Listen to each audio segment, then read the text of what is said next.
You're listening to the Bearded Theologians podcast, hosted by Zach Bechtold and Matt Franks. If you'd like to learn more about the Bearded Theologians, you can go online at beardedtheologians.com, where we have past podcasts, blogs, and a couple items for sale. So check us out, beardedtheologians.com. Thank you for listening, and enjoy this week's show. You're listening to the Bearded Theologians podcast, hosted by Matt Franks and Zach Bechtold. So this week on the podcast is something that we swear we talk about every year, but we've only documented it once, is that time of year. And we're kind of entering into that now, just given the situation of summer. We're entering in the dog days of summer. And so, Zach, as you think about preparing for the dog days of summer and thinking about the dog days of summer, what comes to mind for you? Well, and I guess it would be beneficial to, identify what the dog days of summer are, right? If you reach back into our baseball background on this podcast, we tend to reference the dog days of summer being that stretch in the summer where it just gets long and hot, and you're kind of in between when school's out and when school starts and family vacations, for the baseball year. It's traditionally after All-Star break, where you just kind of have a stretch where games feel like they're just there. But leading into it, we're gonna lead into those in the church as well, right? School all over the country and all over the place is starting to start, right? Kids are getting out of school, heading into summer. And it seems like in the church and in our personal lives, we hit summer really hard, right? We have a vacation plan, we have something fun planned, we have something with the children's ministries, camps, all these fun things planned at the beginning of summer. And then we run into kind of the dog days, the lull of what summer is, and people kind of get back into the habits of working and the rhythms of just kind of being, and things slow down.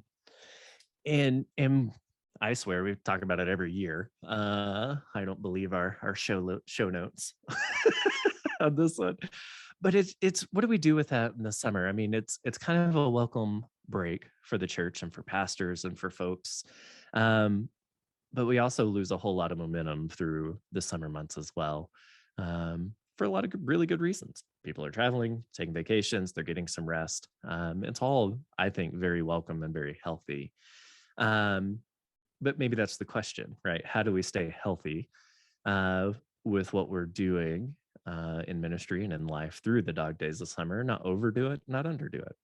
How do we have those good boundaries and respectful personal space on top of continuing to have fun and do meaningful ministry in the midst of it? Yeah, and I think one of the things I learned last year at Leadership Institute in the small group ministry class. I thought this, where's that at? Church of the Resurrection. Never heard of it. Their senior pastor has yet to answer our emails. But that's right. We called you out, Adam Hamilton. Yeah, I think we'll put that in the show notes too. So that way, maybe we'll actually tag him. Anyways, but anyway, at the small group class, one of the conversations that they talked about was scheduling your small groups in the seasons. And they said, summertime's a good time to start something, a new small temporary group. But like if you have a group that goes all year round, that's also a good break too, to give people time for rest and time for, thinking about that. That's always just a great way of thinking about that stuff. On top of all the other things that happen in churches, and in most United Methodist churches I've ever been connected with or worked for, it's always camp, VBS, and then summer spectacular stuff, meaning either stuff at the end of the summer that kicks off the fall programming, and so those things are always energy suckers. And managing that on top of trying to do vacationing things and maintaining people to come and all that fun stuff, it's always hard. But I think if you do good ministry and that like you put together something really well, people are going to still attend. I think you have to do it well, be intentional about doing it well. But I also think too, is it's a great time to utilize a break and say, hey, we're going to take time off for this thing. Like my men's Bible study at the time, when I was, before I was leaving here, we would take the summers off because most of us were traveling or going somewhere, and it just made sense not to have to worry about that. And I think that that's always a great time for that to occur. And, I think that that's where one of the smart places in your calendar to give yourself some rest, whether you're the preaching pastor and doing everything to,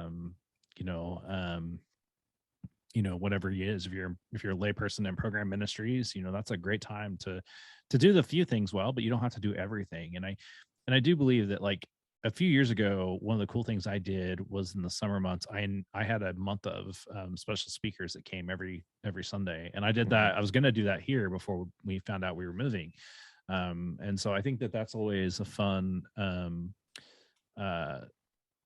time to do that sort of stuff, to do something different, to do something off cuff that you wouldn't normally do. I think that those are key during this time, these summer months.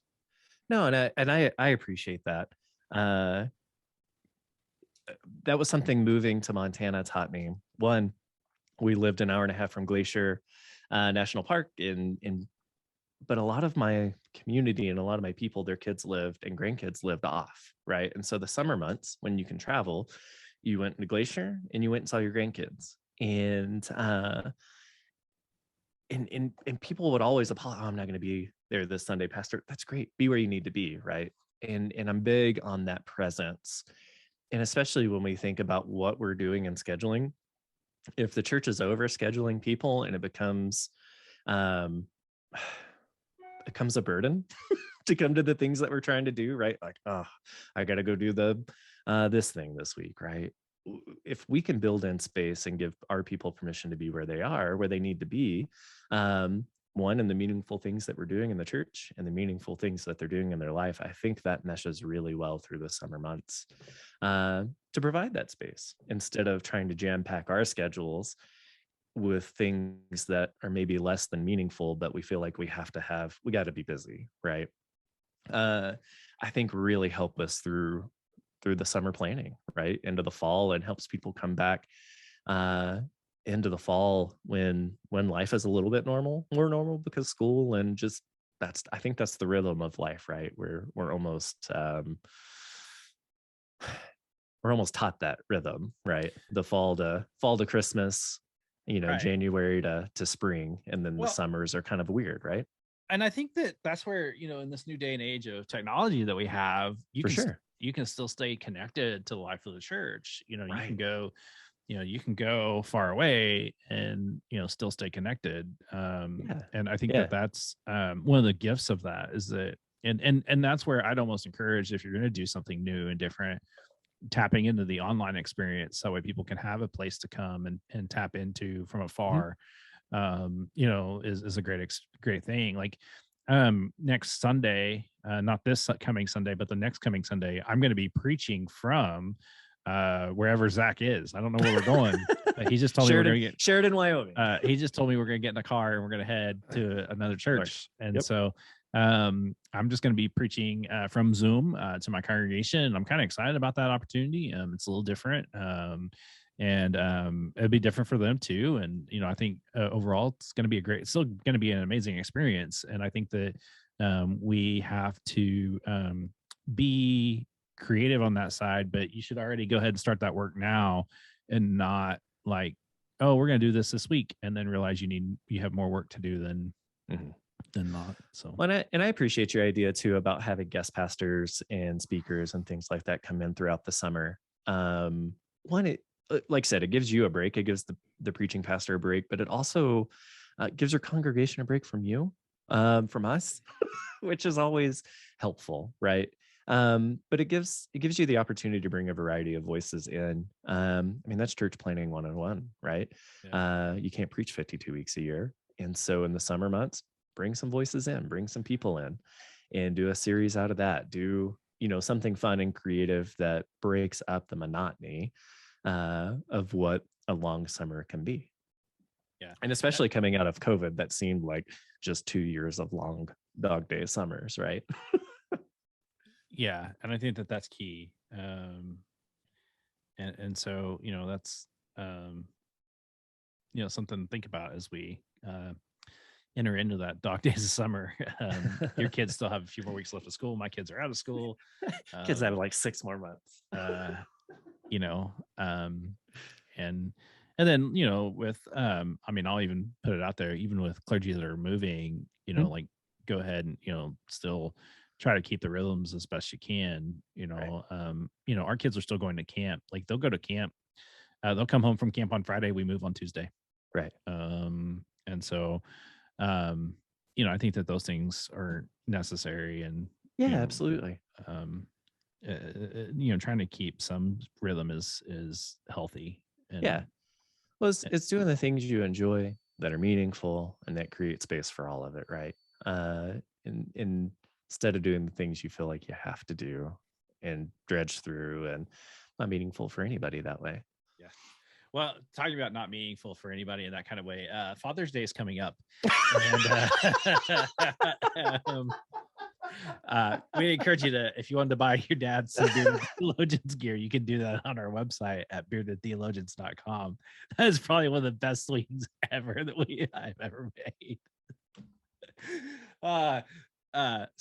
Pick up some gear for Father's Day at beardedtheologians.com and check us out on our website and stay connected with us. And, we enjoy the conversation. And so for the Bearded Theologians, I'm Matt Franks. I'm Zach Bechtold. Thanks for checking us out. Guys, I want you to subscribe and like this video and push that thumbs up. Thank you for listening to the Bearded Theologians podcast. Don't forget to like, subscribe, and share on all social media outlets. You can check out old episodes and more information at beardedtheologians.com. Thanks for checking us out.